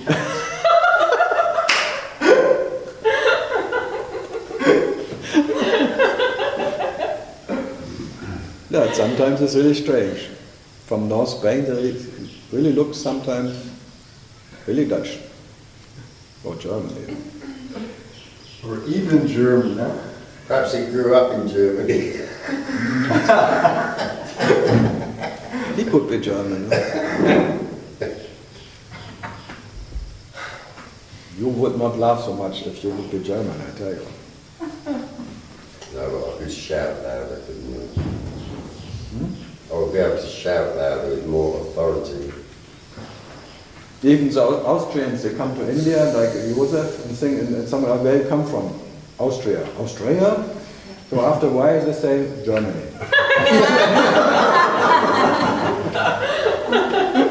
If I want to confuse people, I tell them I'm from Wales. Nobody's ever heard of Wales. Because to explain that Austria is this little country south of Germany, and between Italy and... So in the beginning you try, but then it's very lazy, okay, Germany. Okay, Oh, Germany! Yeah. It's no difference anyway. Germany, Austria, what's the difference? The mountains a bit different? The slang? Holland even, if you go to Holland, is more German than in Germany. There's gardens in front of the houses, there are more gardens for us than in Germany. And they're more accurate than the Germans. The Germans are really like a freak show compared to Dutch people. And you always expect Dutch people tolerant and free and sing, ha ha ha ha ha. Only the foreigners in Amsterdam, they are tolerant. Only when they got money. The red light district. But there is no red light district in Amsterdam anymore. That's good news or bad news. They kicked them all out. There is no red light district? No, around the train station there was a big red light district. They all have to go now in some of the suburbs. The tourists should not be seeing the dark side of Amsterdam. Like, I cancel my next trip to Amsterdam. And if you're not taught Dutch, you cannot get any marijuana in the coffee shops anymore. You have to show your passport, Dutch passport. And even the Dutch. Yeah, they tried. Dutch people have Yeah, but they tried. They tried, but it's still not happening. Yeah, but it's a rule, and they don't go for it. Oh yes, Dutch, okay, but you get it. But the law is only Dutch people can buy drugs in Holland. Yeah. And you buy it everywhere. If you want to have drugs, he buys drugs everywhere. His name is Franz.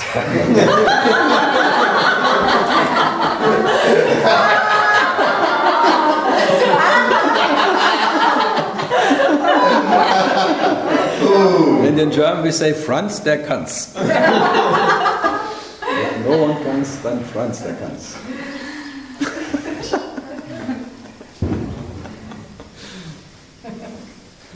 I'll have a talk to you later. That was Stephen, who was who lived in Germany for a while. That everyone knows who it is. So they talk German afterwards. Shit. Hey, you have some shit for me? Pot.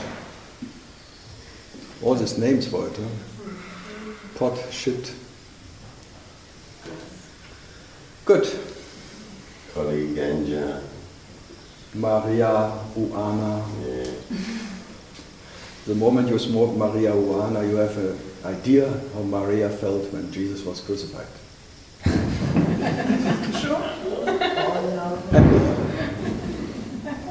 It was the happiest moment of so-called no life.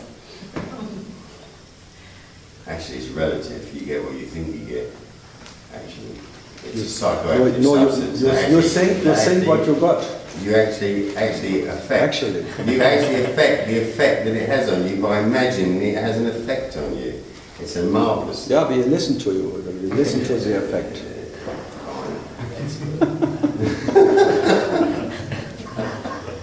It's very effective in my case.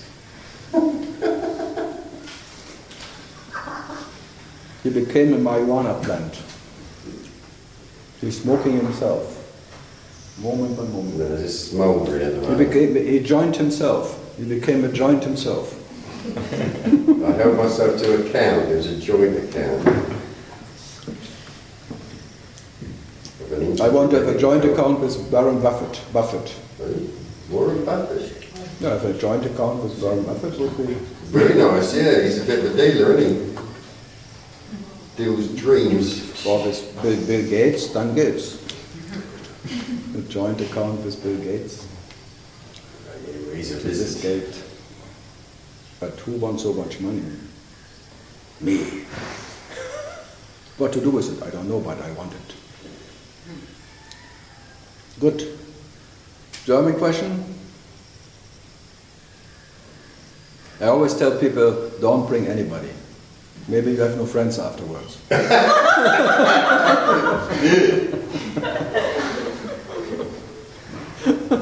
That's not very often. Nobody will admit to go. There was a couple in Germany coming. He was 2 meters tall and he was a producer at German television, RTL, for Good Times, Bad Times or something. And he was making documentaries. No. What no? Good times, bad times, the gute Zeiten, schlechte Zeiten. Who is coming to your talk? Yeah, the producer. No. From, yeah. No. I tell you. And then he was a son of a famous Nazi from the war thing. So he made documentaries against his father. So he was a good, he claimed to be a good person. He makes against Nazis. He was working out his past. So I was sitting, then some was there who was, last time in Tiru said, every intention is fascistic. Whatever can be done and everyone wants to change the world is a fascist. You said it. Yes, I said it. There is no so-called other intention than a fascistic intention by trying to change something. It's all fascist and Nazi. And he bumping up, sitting in front of me, a 2 meter tall, you cannot say that. I forbid you to say that.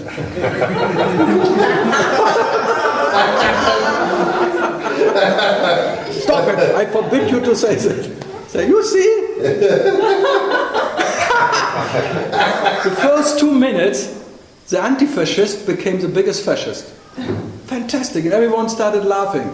He was, you cannot. And then he went up, and his wife and said, "Get up, and we are going."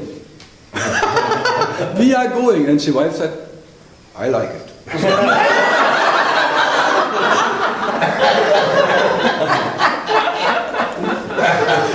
So she had to go, and she was staying there, enjoying everything. And then I heard after 3 months they were divorced. Because she listened the whole 2 hours and I told her there are no consequences for anything. So their last fear of divorce or something just dropped and said, okay, let him go, this anti-fascist, fascist, whatever.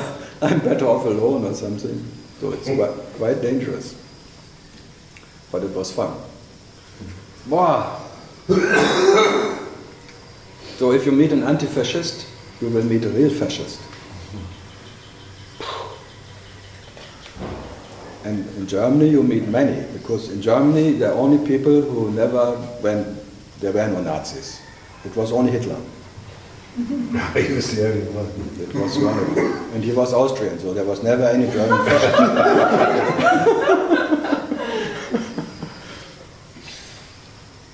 So what to do? But even now, yesterday, our Chancellor, Mr. Schmidt, died. He was 96 or something. And he was in the, like my father, or he was a lieutenant in the army in Germany under Hitler. So they just followed.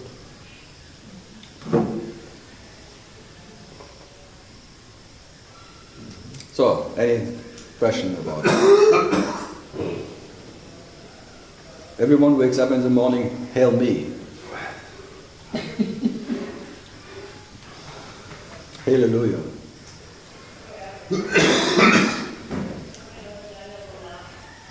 Look, the German behind you is only looking out of the window and not interested anymore. We talked a lot when we were only 4 or 5 people. Then he had questions, but now... You always bring me back to me, you know what to ask them. To what? You bring me always back to me, so what to ask? Listen. No, I'm just having fun. You don't have to defend it. Or they're excusing me. You bring it anyway back to me. What shall I ask? It's always hitting me. I was like, 10 years I was said, everyone who comes is like a nail looking out of a wall. Like there's a big wall resistant and a nail looking at me, and what can I do? I have a hammer.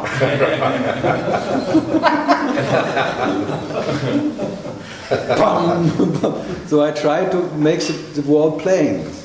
Whoever comes, I put the nail back. Dum, dum, dum, dum, dum, dum, dum, dum. I'm good in hammering. So after a while, there's only the wall left. These plain nails. But the moment they get out, the nail pops up again. Pop, pop, pop, pop. You see it already before the last minute, they're getting ready, the nails. You cannot. Because it's like a wall like this. A nail looks out of here, then you hammer it, bam, and then it looks out of here, bam, bam, bam. You cannot get rid of the nail. There's a me nail, bam, there becomes a no me nail. Pop, pop, pop. So you have to enjoy hammering. Because the result is just the nail looks out of the other side. Or the duck shooting was famous. Like a fair, where there's this shooting boxes like this, stalls. You shoot and then the ducks, you can shoot really like the ducks all fall down and then they go around and the back they pop up again and then they come as new ducks in front of you and then you shoot again. So what to do? Shooting ducks, huh? Day and night. And there will never be any duckless. There may be duckless moments, but the duckless moments will be duckful. Because Douglas Harding. Because Douglas Harding claimed he had no head. It was a headless Harding. It was a duckless Harding. So the nail you don't see anymore is the nail you cannot hit anymore. But it's still there. Especially the head you don't have. It's how to shop a head you think which is not there. But I liked him. I met him mid-90s. He just had a heart attack. And the doctor still told him, drink red wine when you eat. So, okay, when I'm in that age, I want the address of the doctor.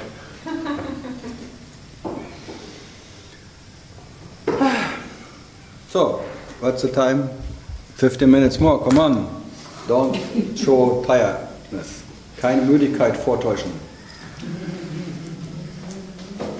Karl, Yeah. everybody is running after happiness. What's Yeah. wrong with misery?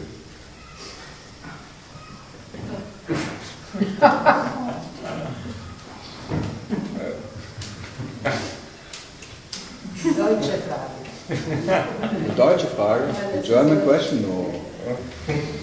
There.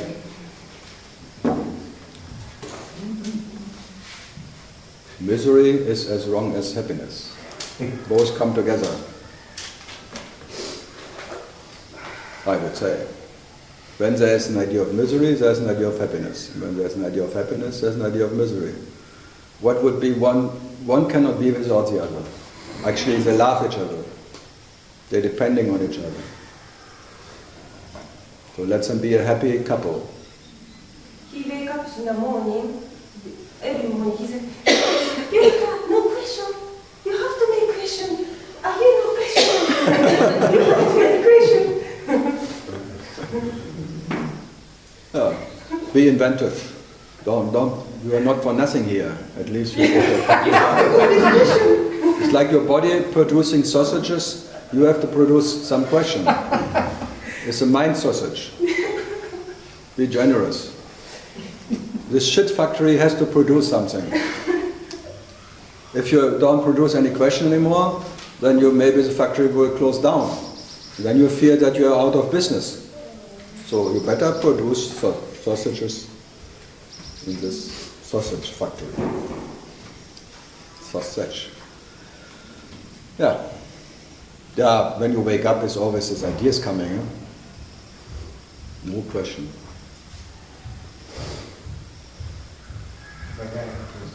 But why in this Buddhism is they put so much energy on compassion? Yeah, because that you fail having compassion. It's again, you try to have compassion, but you cannot have it. You fail to have compassion because there are always limits of your compassion, and that's called the limits of pity. And the pity will never reach compassion. And you always find out is all what you have can be pity, but never compassion. That's why they put so much attention on compassion, because that is what you are.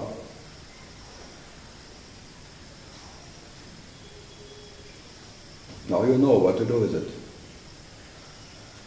So it's like a trick, you put total attention to compassion, and then in that putting total attention to compassion, there is no one who can own compassion. Because compassion kills you. In compassion, in a total compassion with whatever is and is not, you cannot survive as a relative me, because the me needs pity. So in that you are compassion, but you don't have compassion with anything. That's called silence. So the nature of compassion is silence. Because by not knowing what is right and wrong, this is compassion, because what is then to do? So you feel the whole universe, but you don't know what is good and bad in that feeling. So you are that what feels everything. So you feel the murderer, the murdering, that is the killer, the killing and the killed. The raper, the raping and the raped. So the compassion is being all of that, feeling all of them, and not having only compassion with the victim. All of that is what you are. That is compassion. But normally one would always have pity with the victim and identifying with the victim. But the absolute identification being compassion itself, being compassionate with the killer or the raper, the raping and the raped. You are that. That is compassion. And there is no whatever. You cannot say you are bad or something. All of that is what you are. That's compassion. So feeling the feeler, the feeling what can be felt. Because you will feel all of that. That is compassion. And not being in a pitiful whatever, pitying something or feeling, having only compassion with the victim. That's called pity. So in compassion you don't know anymore what is right and wrong, because you are that. That's why the Buddhists put so much attention to compassion and not to pity.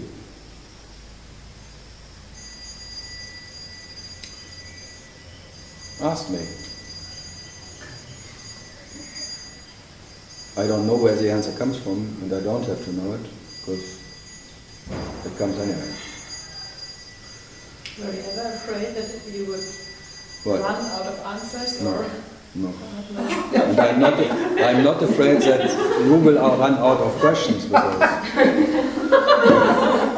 this fear is really not there.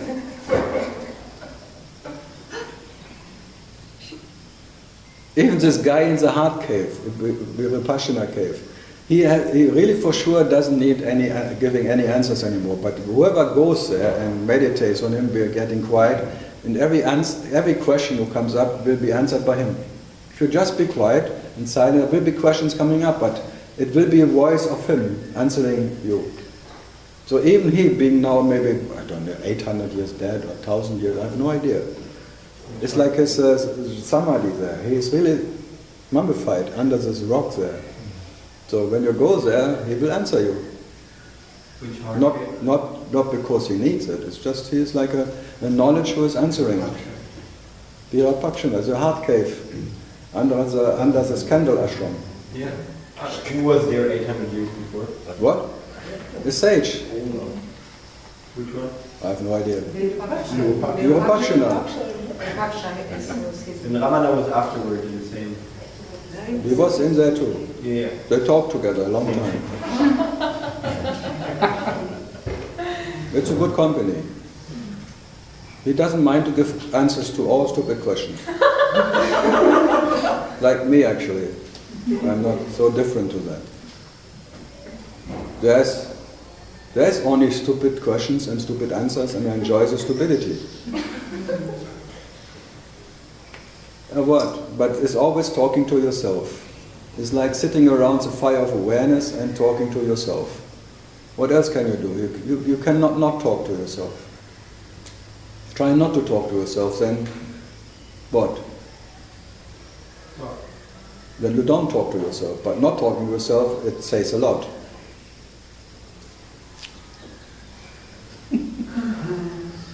What says? Huh? What says if you don't talk to yourself?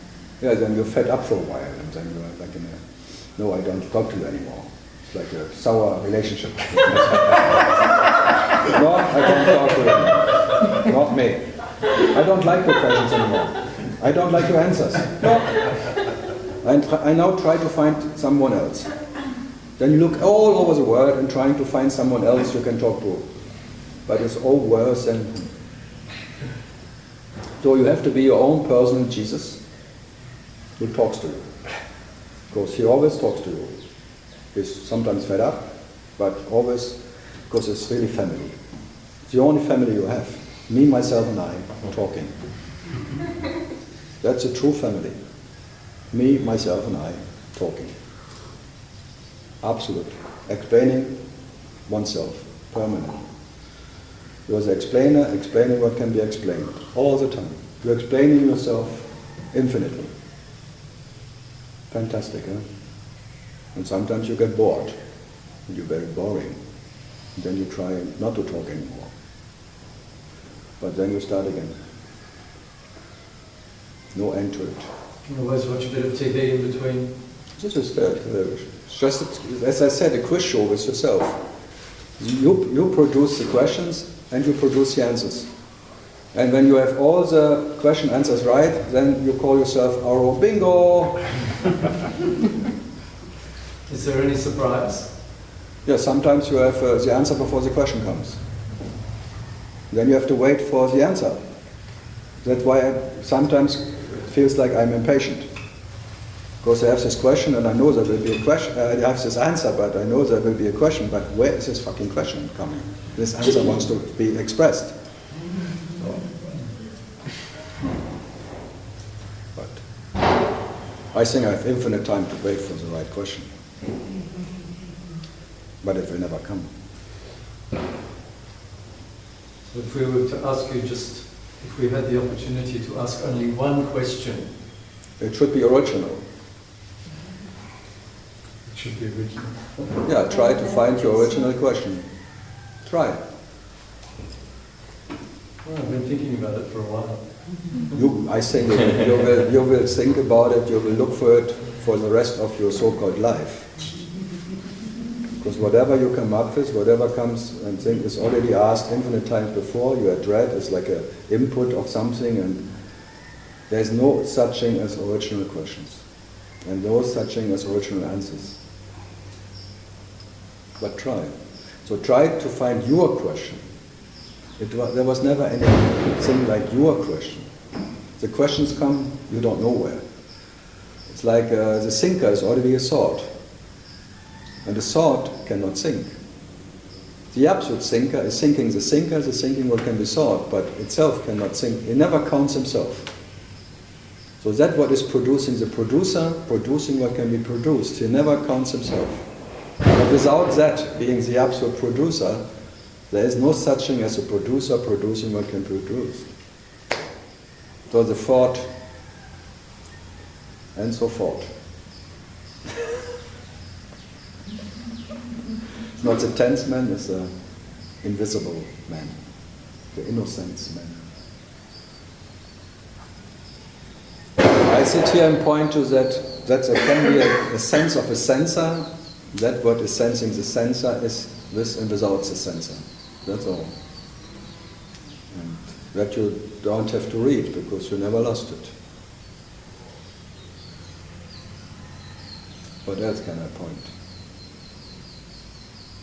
The senselessness, looking for yourself, and you still have to look. This hopelessness. So just accept everything as it is. It doesn't work. No? Why not? Because it's relative.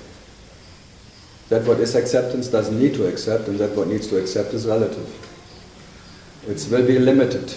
There will be one moment that will be, again, as I said, a big camel coming, stepping on your feet, and you cannot accept it. You will say, fuck! And all your acceptance is gone in one instant. So it's worth nothing. This what you can have is worth nothing. Whatever you can have is shit. It's a shit of acceptance. And you're being that acceptance who believes by relative acceptance it can have an advantage. What a joke, huh? You are compassion and thinking by accepting or tolerating something there is more compassion, more or less compassion. What an idea. Huh? So your own absolute compassion by being it. It's a compassion you can have. It's pitiful. So you are the kingdom. But the moment you are king, and whatever kingdom you have, it's a peanuts kingdom compared to the kingdom you are. Wow. So now you're counting peanuts. Your little experiences, your little insights. Wow. But your nature is absolute knowledge. You never needs to be counted, cannot be counted, because it's such an... The rest. Peanuts farm. I'm a peanuts farmer. And now you're nuts for yourself. And maybe you believe you are a man and you have nuts somewhere else. No one's balls are big enough to enter the kingdom of heart. Sounds good, huh?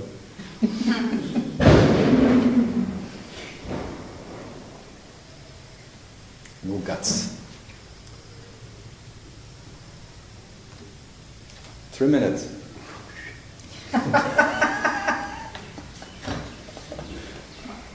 So it's strange.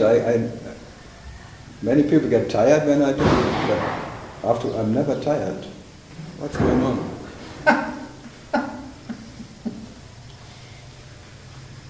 Fantastic. Germany. Last question. Next Kundalini will come. Uninvited. Right now. Without Shakti you cannot even breathe. What is living you? But it's always this joke about when you want it, you cannot get it, and when you get it, you don't want it. It's always this That's by that you have fun. That phantom, because in acceptance it cannot exist, so it rather doesn't want what it gets and want what it doesn't get. That means a phantom can survive in not getting what it wants and getting what it doesn't want. That's a sufferer who suffers that it never happens and it likes what should happen. No one does what I want, not even me. Keiner macht, was ich will, noch nicht mal ich. Especially not me.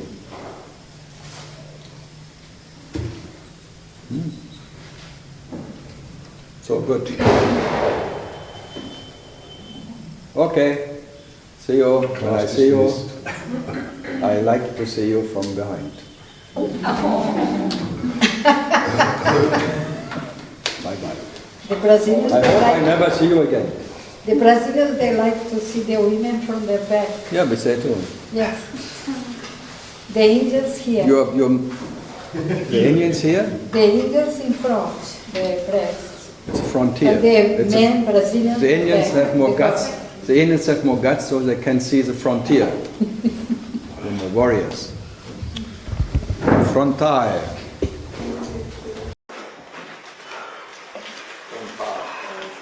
Frontal.